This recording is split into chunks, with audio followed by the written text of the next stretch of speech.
সব খেলার সেরা বাঙালির তুমি ফুটবল। আগামীকাল কিন্তু বিশ্বকাপ ফাইনাল। আর এই প্রথমবার সদন চত্বরে জায়ান্ট স্ক্রিনে বিশ্বকাপ ফাইনাল দেখার সুযোগ করে দিচ্ছে রাজ্য সরকার। শুধু সদন চত্বরেই নয়, প্রত্যেক জেলায় জেলায় জায়ান্ট স্ক্রিনে বিশ্বকাপ ফাইনাল দেখার ব্যবস্থা করছে রাজ্য সরকার।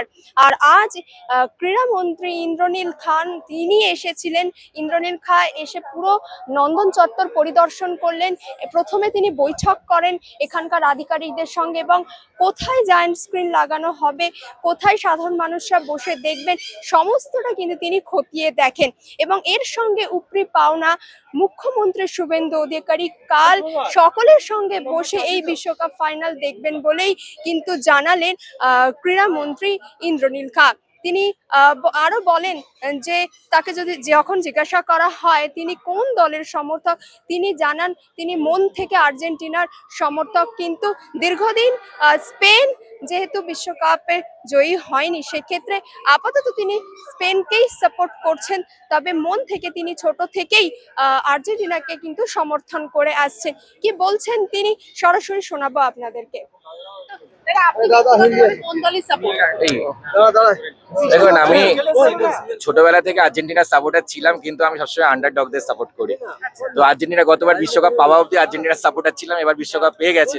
তো এবার ন্যাচারালি স্পেন 2010-এ বোধহয় লাস্ট পেয়েছিল, তো ন্যাচারালি এবার স্পেন হয়ে গেছে।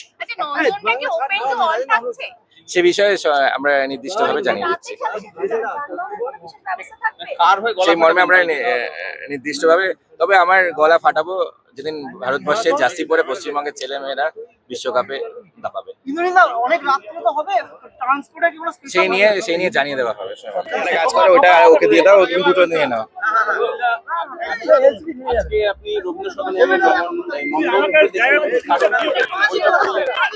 সব খেলার সেরা বাঙালি তুমি ফুটবল। আর সেই ফুটবল ওয়ার্ল্ড কাপ বিশ্বকাপ নিয়ে যে উন্মাদনা, যাতে আমরা সকলে সমগ্র পশ্চিমবঙ্গবাসী যেভাবে করে ফুটবল ফিভারে সকলে মেতে উঠেছি। আগামীকাল বিশ্বকাপ ফাইনাল, সেই ফাইনাল আমরা department of sports and youth affairs থেকে সমগ্র পশ্চিমবঙ্গ জুড়ে জায়ান্ট স্ক্রিনে সমগ্র পশ্চিমবঙ্গবাসীকে দেখাবার বিশেষ ব্যবস্থা শুরু হয়েছে।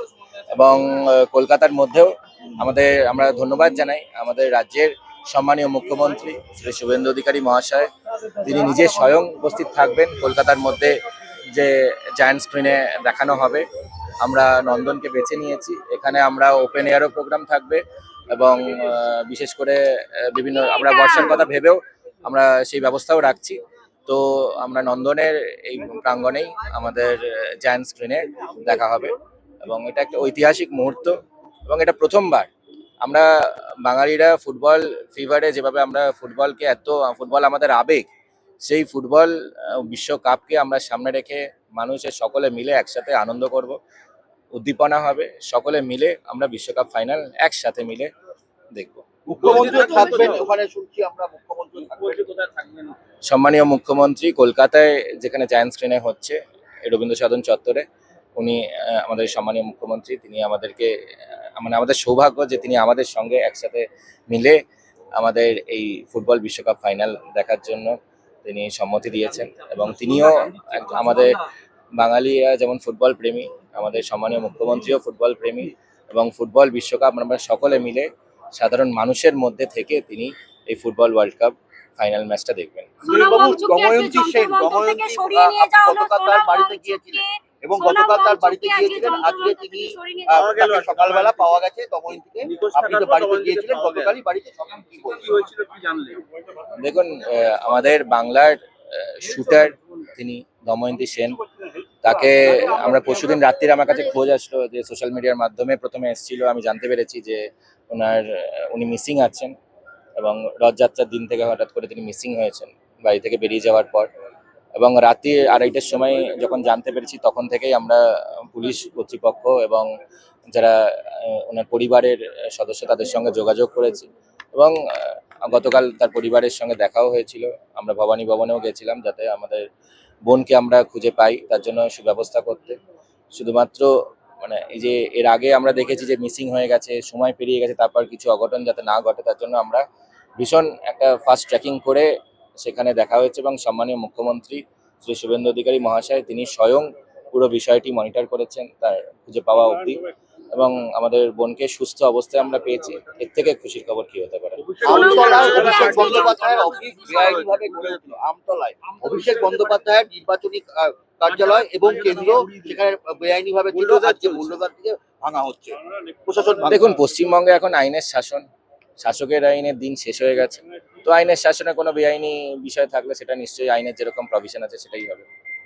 রাজারহাট দক্ষিণপুরে নারায়ণপুরে আজকে দেখা গিয়েছে যে বিস্ফোরণে কেঁপে উঠেছে সম্পূর্ণ এলাকা। এখন যারা ভাড়া দিয়েছিলেন সেই দালালকে খুঁজছে পুলিশ এই বিষয়ে তদন্ত করছে, সেটা পুলিশের তরফ থেকেই ওনারা জানিয়ে দেবেন। ওড়িশা ডিস্ট্রিক্টে একটি রাষ্ট্রায়ত্ত ব্যাংক রয়েছে, ইডি এখন সেই জায়গার লেনদেনের হিসেব চেপে দিয়েছে। তৃণমূল কংগ্রেসের অ্যাকাউন্ট 164 কোটি টাকার দেখুন, লেনদেন। তৃণমূল কংগ্রেস আর দুর্নীতি সমর্থক শব্দ হয়ে গেছিল বলেই পশ্চিমবঙ্গের মানুষ তৃণমূল কংগ্রেসকে রিজেক্ট করে দিয়েছে। সুতরাং এবং কেঁচো খুঁড়তে কেউটে না, কেউটে খুঁড়তে অজগর বেরোচ্ছে। রাজীব ব্যানার্জি বলছে যে অভিষেক ব্যানার্জি আমার কেরিয়ার নষ্ট করেছে। রাজীব বন্দ্যোপাধ্যায় দেখুন, তৃণমূল কংগ্রেসের কে কি বলছে না বলছে, কারণ তাদের এখন আমাদের সেটা কখনোই ফোকাস নয়। এখন ফোকাস একটাই যে পশ্চিমবঙ্গের মানুষ আমাদেরকে যে গুরু দায়িত্ব দিয়েছে সেটা আমরা নিষ্ঠার সাথে এবং সেটা মানুষের যে আশা ভরসা সেটাকে আমরা কি করে রাখতে পারি না আরো সুদৃঢ় কি করে করতে পারি সেটাই আমাদের শেষ priority। এই পরীক্ষার প্রশ্ন ফাঁসের দাবি কটা করে এরকম জায়ান্ট স্কেল ব্যবস্থা করা হবে? সমগ্র পশ্চিমবঙ্গ জুড়ে হচ্ছে এবং সেই মর্মে আমরা নির্দিষ্ট লিস্টও আজকে সন্ধ্যের মধ্যে আপনাদেরকে দিয়ে দেবো। বিভিন্ন জেলা থেকে এই ব্যবস্থা হচ্ছে, সাব ডিভিশন স্তরে হচ্ছে। তো সেই টোটাল কোথায় কোথায় হচ্ছে আমাদের সরকারি উৎসাহে হচ্ছে এবং আমাদের অনেক ক্লাবরাও আমরা দেখলাম এবং অনেক সংগঠন তারাও নিজেদের উদ্যোগে করছে, তাদেরকেও সাধুবাদ জানাই। সকলে মিলে একসাথে মিলে আমরা এই বিশ্বকাপ ফাইনাল দেখবো। সোনাম ওয়াংচুককে আজকে যন্তর মন্তর থেকে সরানো হলো 21 দিনের মাথায়। তিনি অনশন করছিলেন দেখা যাচ্ছিল এবং আজকে যখন সরানো হলো তার পরবর্তী সময় তাকে হাসপাতালে ভর্তি করে দেওয়া হলো। এই যে এই সম্পূর্ণ বিষয়টা, নিটের প্রশ্ন ফাঁস, ডাক্তারির প্রবেশিকা পরীক্ষা, আপনি নিজে একজন ডাক্তার, কিভাবে দেখছেন, কি বলবেন?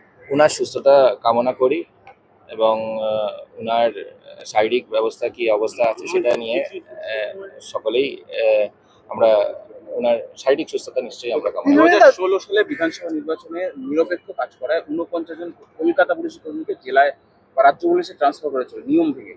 শুভেন্দু অধিকারী ক্ষমতা আসার পর তাদেরকে আবার কলকাতা পুলিশে ফেরানো হবে।